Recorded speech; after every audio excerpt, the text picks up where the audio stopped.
You're listening to Quantum Conversations with Karen Curry Parker.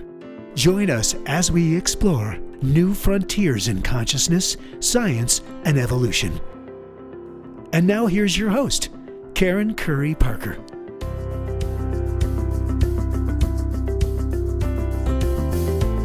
Since the beginning of humanity, we've looked to the stars for answers. Gifted people can read the stars and help us understand the themes playing out in our own evolution. The stars do not forecast the future, but they carry the themes that help us choose which direction we will take ourselves. This isn't sorcery. Scientific evidence suggests that our physiology is impacted deeply by celestial movement. When I worked as a midwife, it was common knowledge that full moon energy would bring more babies. Many physicians, nurses, and emergency medical technicians, people who aren't often prone to suspicious beliefs, will swear that the full moon energy brings more intense cases and even a heavier patient load. Many modern astrologers hypothesize that a code for the evolution of humanity is written in the stars, and that the energy humanity is wrestling with is part of a bigger scheme, a universal plan assisting us in creating a new world, a world that will eventually be rooted in the themes of sustainability and peace. But we can't get there until we do our work. The disruptive planetary themes that are at play right now are heating up evolutionary themes on the planet. We are witnessing the end of polarity and old archetypes that have created the themes of lack, powerlessness, and suppression. The planets suggest that we will get to the other side of this struggle. But how we get through the struggle is ultimately up to us. Will we resist, or will we embrace the shift and hold steady with a vision of the world we are meant to manifest? Join me for this empowering quantum conversation with Kim Gould, creator of Emergent Human Design, as we talk about the celestial weather and planetary shifts.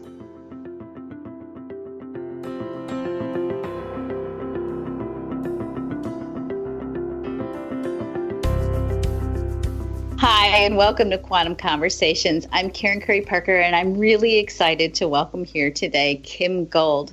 Kim has spent the last 14 years as a human design specialist, deeply living what she teaches. Since 2003, Kim has been a mentor, a coach, and a teacher to people from all around the world, supporting them to access their own unique way to create personal change. She's the founder of loveyourdesign.com and creator of Emergent Human Design, where she brings the personal reveal of the goddess asteroids, the higher consciousness of human design subtle layers, the personal evolutionary edge of the human design progressions, and completely new human design strategies based on quantum science. Each year, Kim leads the Emergent Women's Program and the Emergent Human Design Coaches Training.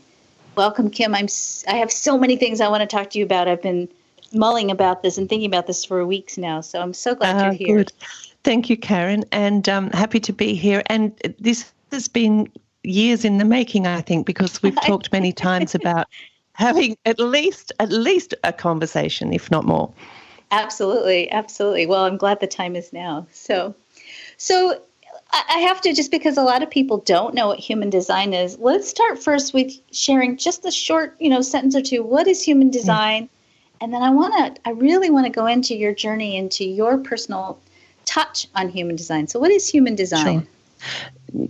It's always a good question and always one that leaves people a little bit like, but what I probably would say at this stage, if I had to describe it at this stage, is if we bring four ancient wisdoms together, I Ching, Kabbalah, chakras and astrology, and put them together in a chart, and we read that the way we would an astrology chart, so it's a personal chart. So we bring these four ancient wisdoms together and put them into this personal chart. What we can also do, what is becoming more and more a part of my work, is to see the way in which those four ancient wisdoms also hold within them all of the modern sciences. So not only is it bringing together all of the wisdoms from around the world, from our ancient human heritage, it's also bringing in the way in which they already had access to what science is just teaching us now about the quantum world. And the power of it is it's all there in a personal chart. So it's how you connect with all of those energies. What's your potential to change, to grow into this new world that we're creating at the moment? Well, very well said. I often say, and I should probably do a quick reveal for those of you who don't know, because I don't talk about this a lot on Quantum Conversations. I am also a human design specialist, but I really want to focus on Kim and Kim's understanding of it in this conversation. But it's an interesting science, human design, though, or an interesting body of wisdom. Yes. I always like to say it's a collection of everything the grandmothers have been saying for thousands of years, and now we get to prove it. But it has a very interesting energy. I mean, it's a channeled system.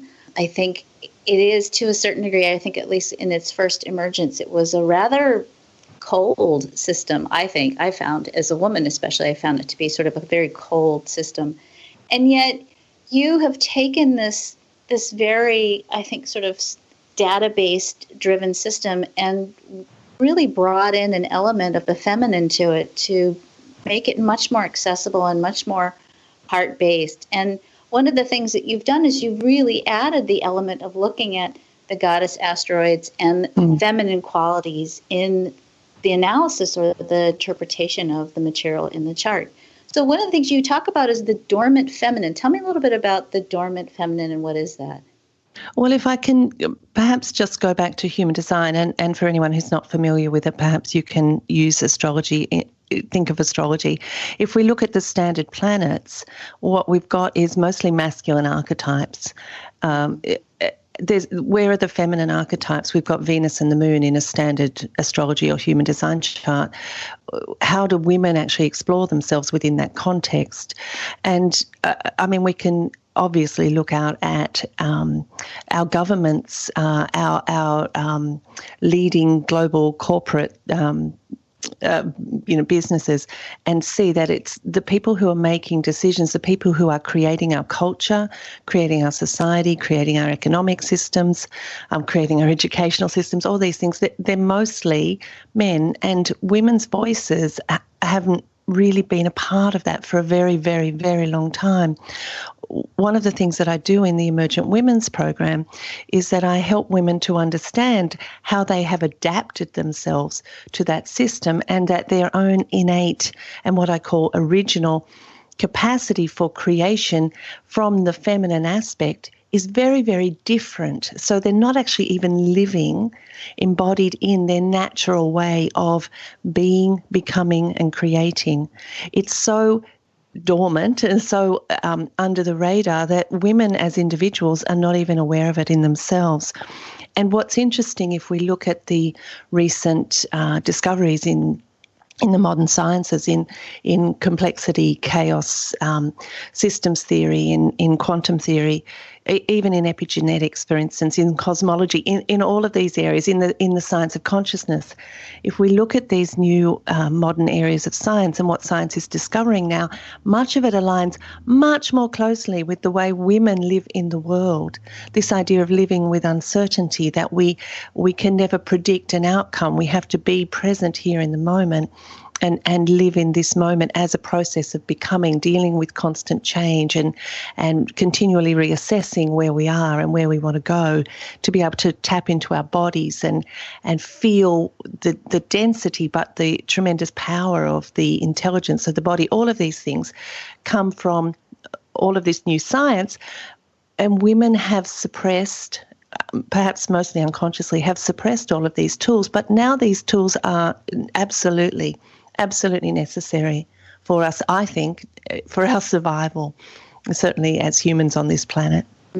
Well said. It's the theme that I've been hearing over and over again as I've been talking to people on Quantum Conversations in the last few weeks especially, is everybody keeps saying we're shifting, and we're shifting away from masculine energy to feminine energy. And I keep going back to the idea of Newtonian physics, which is very, very linear, very, very dense, very material. What you see is what you get, kind of, with Newtonian physics, right? Yeah. Moving into this quantum era, which, began really emerging in the 1920s, and I think not coincidentally emerging with Theosophy and Madame Blavatsky and unity Christianity and New Thought, all of this, Ernest Fillmore, Ernest Holmes, Science of the Mind, all of this sort of your thoughts create your reality, and in that kind of mindset emerging along with this new science of physics, this quantum science, the science of possibilities. Do you think that the quantum consciousness is the embodiment of the feminine aspect of being human? And are we shifting from a masculine era to a feminine era? I take a fairly long-term view on this, and I think that we, we had the early matriarchal times, and we can view them in a number of different ways. Then, of course, as I say, that the tribes came down from the steppes on their horses with their weapons, and this was an entirely new way of being, and that was the patriarchy, which we are in the end days of now. And I don't think what we're seeing now is a rise of the feminine so much as an understanding that those two energies or forces need to be working as a team. They need to work together because they're complementary, in fact. So I think that what we're seeing is a rebalancing rather than the feminine coming back into an ascendancy. Bless you for saying that, because that's definitely been my sense as well, and I think it's important to bring it back into balance. But I think, and it's interesting, Karen, isn't it? Even the idea of balance. Balance is not a thing in this new science. Balance, there's no such thing as balance. There's no, well, if there is, but it means that you're dead if you balance, because we need to live with, we're living with this constant change and fluctuation and attunement and becoming. And so even though I talk about balance, there's that in itself doesn't mean it's going to settle into place. And, oh, look, we're here. Now we can all relax. It doesn't work like that. We're actually bringing those two things together. We're coming to a place of incredible creativity.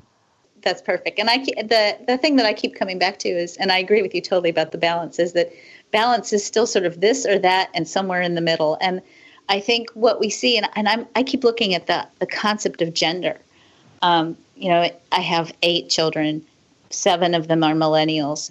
We have mind-blowing conversations at our dinner table when they come home, especially around gender. Several of our children have, various degrees of how they express the traditional definitions of gender at this point in time. And first of all, I'm always putting my foot in my mouth because I always have the vocabulary wrong. So I'll just put a disclaimer on it right now. I'm not trying to step on anybody's toes by using the wrong vocabulary. It's just a very different paradigm than what I'm used to. But there's something there about even the definition of gender isn't this or that. It's a fluid expression of being human. And I think I see us, at least, I don't know how it is where you are right now, but I certainly would say here in the U.S., and I think you've had similar things happen politically in your country, there's a lot of polarized energy. You're either this or you're this, and there's nothing in between. And if you don't figure out if you're this or this and you're somewhere in between or somewhere completely different on some spectrum, you don't have a place. And this polarized energy, male, female, Republican, Democrat, black, white, whatever, I think is really coming to an end. And, I almost sense that we're like moving out of a binary system into a system that has so many more options than what's being expressed in this current time on the planet. Yeah, for sure. And as I said, I think we're in the end days of the patriarchy, and what happens with evolution is when something gets to when something gets to the end of what's possible within its current structure, it has to change. And so what we're seeing is a whole lot of people and organizations and ways of thinking that don't want to change. And what evolution does when it gets to that point and it doesn't go forward, it starts to go backwards. And I think that's what we're seeing. We're seeing a desire to return to some so-called golden era. But what we're seeing on the other side, I think, and that's very impersonal. It's based very much, as you said, on that kind of the old Newtonian way of thinking about the world, that the world is random. It's, you've got to struggle. It's hard work. You've got to have that. You've got to get on and make something of yourself. And if you don't, then it's your fault as an individual. So it's kind of, we're all these separate individuals. And what we have on the other side of that polarization, as you described it, is this more systems-based way of thinking, which is we're all in this together. The system, the fields that connect us, the fields of consciousness that connect us, are as much a part of the experience as the individuals within it. So we're seeing those two separate processes of evolution, I think, happening right now.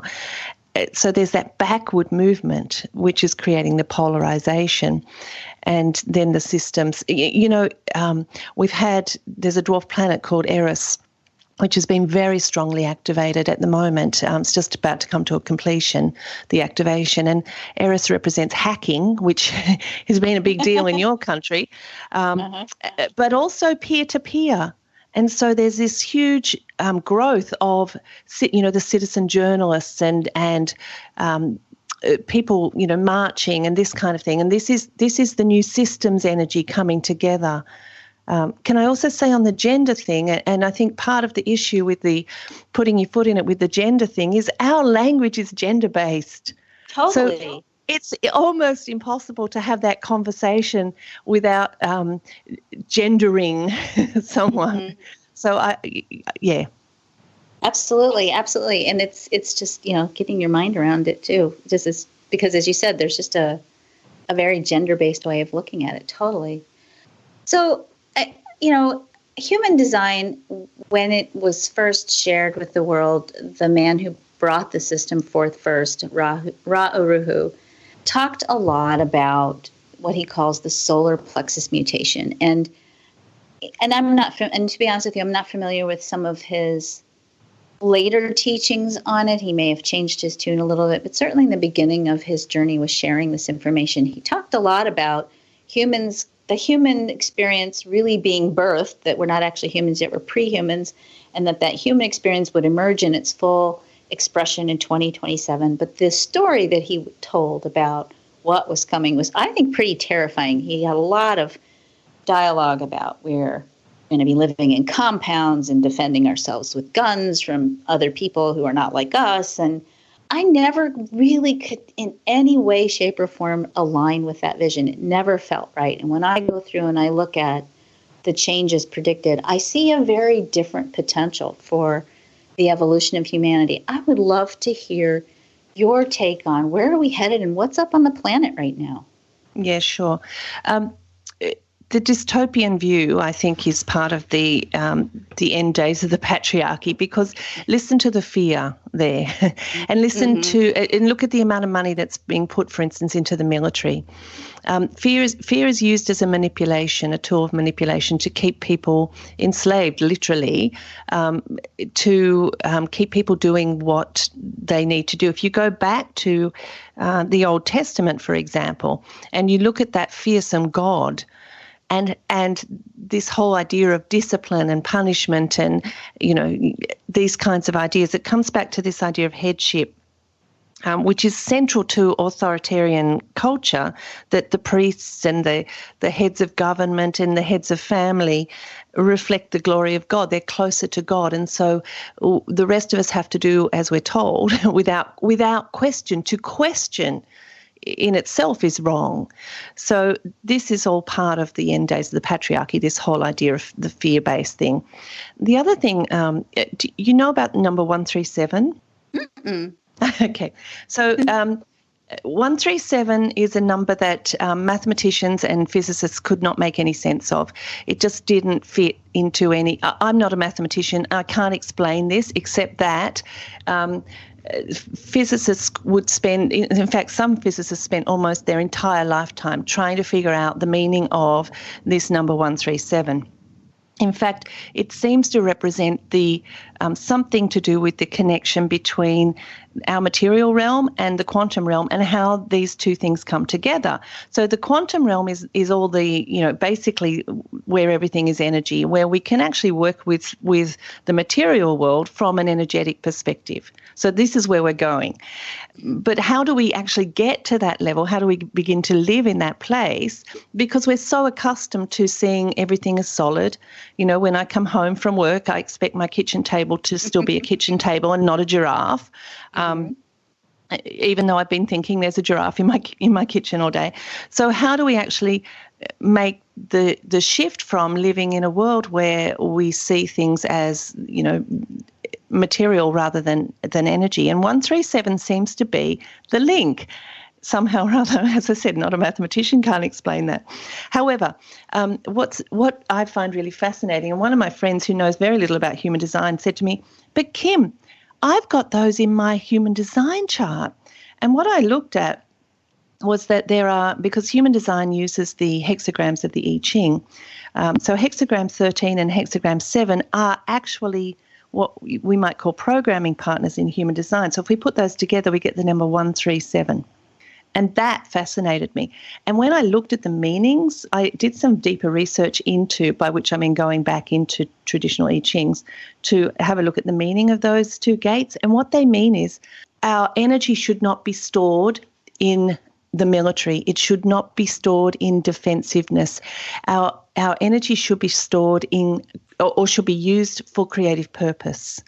The only time we should ever use and I'm thinking both personally and collectively, if you think about your own psychic energy and what you use it for, how much of that is defending our woundedness, how much of that is helping us feel safe when there's actually no legitimate threat to us, to take that energy and use it for creation, to use it to be more sensitive to our environment, to use it to be more aware of the possibilities for connection, rather than to have so much of our own energy in defensiveness, into armoring, into keeping ourselves separate. So the 137, interestingly enough, being the connection between how do we get from the material world to the quantum world, and in human design, the answer for the 137 is use your energy for creation and connection rather than defensiveness and armoring. So I thought that was absolutely astonishing and a fabulous example of how human design is just this incredible tool of consciousness that has practical applications in the real world. So let's have a look at the tremendous amount of money that's going into creating fear, so that all of this money can be put into the industrial military complex and prevents us from actually connecting with each other and really realizing the global consciousness that we're in the process of creating. Can I just say on the 2027 thing, on this whole dystopian, humans are becoming something else, blah, blah, blah, the astrology on that's all wrong. Interesting. So I looked into it and it just it doesn't gel at all. But that's another conversation, I think. It's interesting. And I think, I have always used human design as a loose guideline and, a place, first of all, I think the chart is a really beautiful way with a third party perspective to say, look at this, you're so beautiful. You might have forgotten it, but let me show you on this piece of paper what's going on. But my sense is, and this isn't so much related to the date, but looking at the way the circuits change, is that, with the energy being rooted in the 55, which is the spirit of abundance, or more importantly, I think the spirit of sufficiency. And I think that's a really important distinction, because I think the energy of abundance is kind of part of why we're in a little bit of a trouble. But the energy of saying, okay, when I am aligned emotionally, psychologically, spiritually, communally with the vibration of being sufficient, I am enough, you are enough, we have enough, the world is enough, then I am able to create the full expression of who I am in a way that's not rooted in lack, or I'm not enough, or I don't have enough. And I think moving towards that as being a driving energy for all of us is, frankly, when I think about it, sometimes I think about just crying, because it's if we can get that one little piece I think it would shift everything on the planet. I love this idea of sufficiency, and I think also something beyond that is the idea that the world is incredibly abundant. We don't have to have sufficiency. We can have more than we can ever dreamed of having in all kinds of ways, but we can only have that if we're prepared to change, and that's where we're at the moment, is this old energy that is structural. That believes in that stability is good, that sees change and chaos as a threat. These are the really uncomfortable and difficult processes that we're moving through on an individual level at the moment. We've been taught that change is something to be fearful of. We've been taught that if we go out on a limb or do something different, that we won't be supported, that we'll be blamed for not being self-responsible. These are all old system kinds of experiences. But in fact, when we bring in this whole sense of being sensitive to the environment, really flowing with our own experience of that, trusting our inner knowing. 55 is very much about the sun has been eclipsed. The only thing that I have to navigate my life by is the stars, my own inner knowing, my own understanding of my own purpose. These are the things that I navigate by. You go to someone and you say, "Oh, I'm giving up my job and I'm going to go and, live in an ashram," or whatever. That's a bit of an old example, and people think you're mad, but they don't say, "Well, if that's what your gut is telling you," or "Yes, of course, that's the right thing to do, and it's all going to be fabulous, and I'm sure this is a blessed experience for you." No, you're mad. You're mad. Why are you doing that? So actually to shift into a place where we live as if change is normal, which it is, as if change is a part of life, which it is, rather than from that structurally based, fear-based, old energy, that change actually brings abundance. Change allows us to be in a constant state of abundance.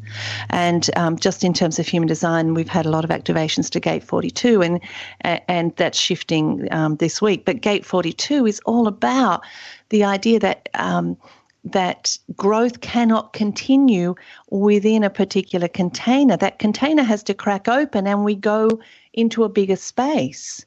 We go into a different way of experiencing our life. And in that process, we have more abundance, more of who we are, more of our own experience, more connections, So, and then we feel that lovely space and we live in that and we experience it and we learn all there is to learn in that one. And then again, it cracks and we go, and this is, the quantum jumping concept. We go to a bigger space.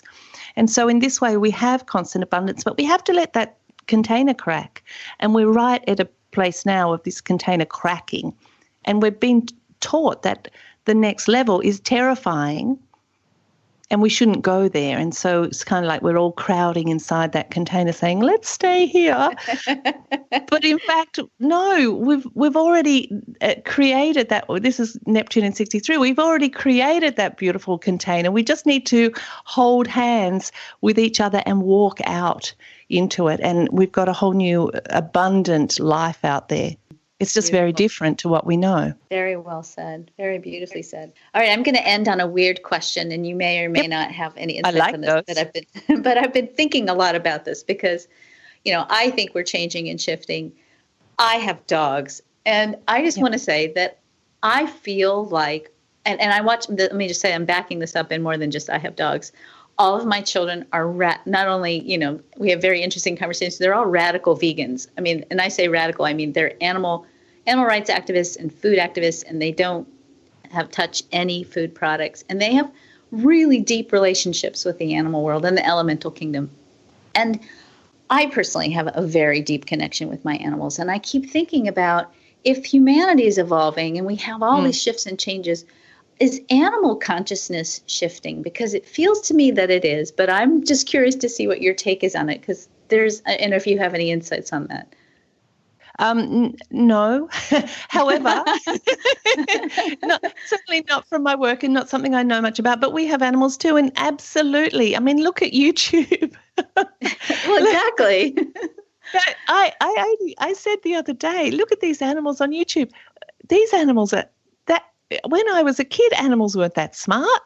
Exactly. Well, they didn't connect across species. And I mean, I just watched this movie, and I just watched this little video of this grieving mama monkey, and I'm thinking, what? I'm not saying that, I mean, it would make a little more sense that primates would have more of that complexity that we have, but I just keep thinking, I think more is changing than we realize, that the entire nature of consciousness in every embodied form seems to be shifting. Yes, absolutely. And animals for sure. I've noticed it as well. Certainly our animals that we have now are much, it's not even smarter, is it, Karen? There's something more conscious about them than the animals when we were younger. Yeah, there's definitely a different level of presence, except for the cat, one of my cats. He's the old model, but the other cats. Well, there's always that odd one that doesn't want to make the shift. So, is there anything you want to share with people before we go? Especially, I think as we're in the sort of dying gasp of the patriarchy, and it feels like things are sliding backwards. People are seemingly frightened and concerned. Yeah. What can we tell people? What can you give people to help them stay grounded in the truth of who they are, why things shift and change around them, so that they can better make change? Two things. One is that our brains have been designed to pay attention to what's dangerous. And so obviously there's this kind of compulsive focus on everything that's bad at the moment. And it's not wrong to be aware of the things that are literally dangerous in terms of government. We have similar issues, though not as extreme here. So it's important that we be aware of what's happening in our world. We're creating on a collective level now rather than an individual level. And so it's important to understand what's happening in the collective and to do the things that you're called to do. If you want to march or talk to your politicians or whatever. However, what needs to go hand in hand with that, and where there's a really major shift at the moment, is that we know that what we put our attention on is what we create. It doesn't mean that you should keep an eye on what's going on in your world, absolutely, if that's what you want to do. If it's not, that's also good. But we need to be looking at, what do I want instead of this? What kind of government do I actually want? What kind of world do I want to create? And start to live that today. Start to look for that and ask for more of that when you do see it. Start to really put your attention on, what do I want to create for myself? Because each one of us is, we know, a powerful creator. And you think about the butterfly effect and how what I think, how I feel, what I am envisioning, even if I don't know the details, but I know how it feels, this world that I want to create. So how I am experiencing that more and more and more in each of my days, that impacts the whole collective very powerfully, in fact. So it's important that people understand that it's uncomfortable. It can be frightening. It can be overwhelming, and that's okay. That's okay. But it doesn't mean that everything's wrong. What it means is that we're learning that change is a part of the process. We're learning that we're not here to be, but to become, to be continually becoming, and we are learning new skills of consciousness that will take us to that place. And we're going into probably another 26,000 year cycle now. That's what we're shifting through. So don't think it all has to be made right now. It won't be right now. You just need to take the next little step in this process and learn these new tools and observe how you're creating, how you want to create, what your process of creating the life that you want is, rather than thinking that you have to feel good in the circumstances, or that you have to make something right quickly, because no, we're at the beginning of a very, very long process. You're going to have plenty of time. Thank you so much, Kim, for joining us on Quantum Conversations. You can connect with Kim Gould on her website, loveyourdesign.com. Go check it out. Also, check out her blog posts. She does amazing blogs, just mind-blowing. Thanks, Karen. Great information. And I just so appreciate everything you bring to the world with your wisdom and knowledge. I really appreciate being with us today. Thank you. And thank you very much for asking me. It's been a lot of fun. Mm-hmm.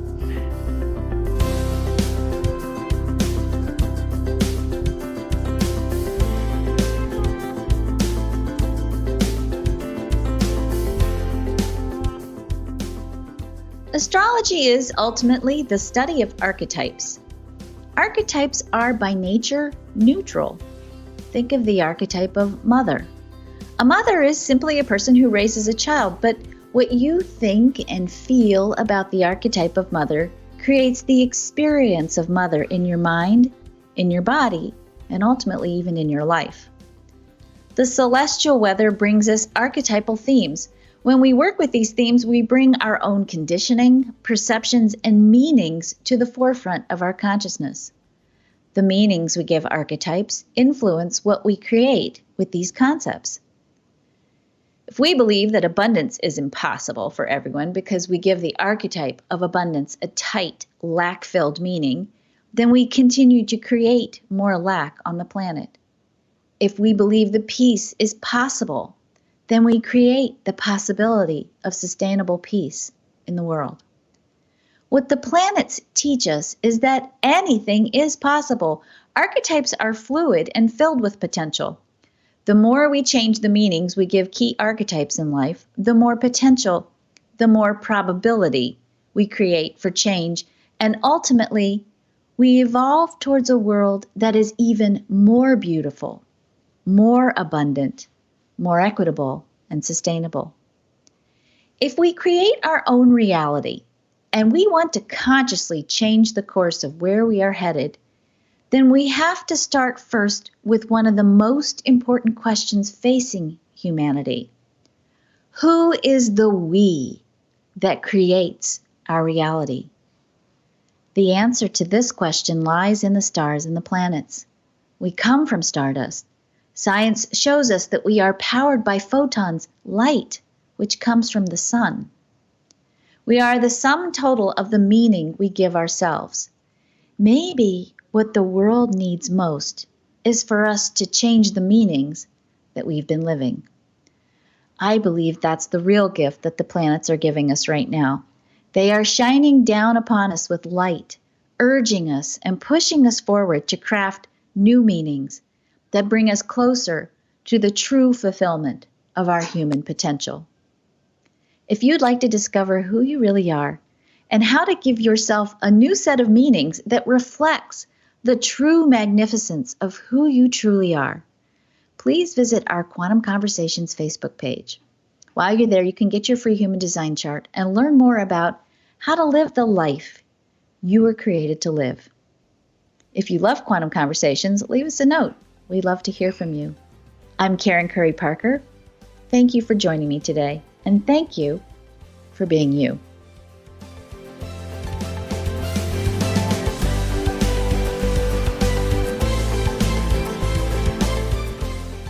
Thanks for listening to Quantum Conversations with Karen Curry Parker. For more information, visit joyfulmission.com.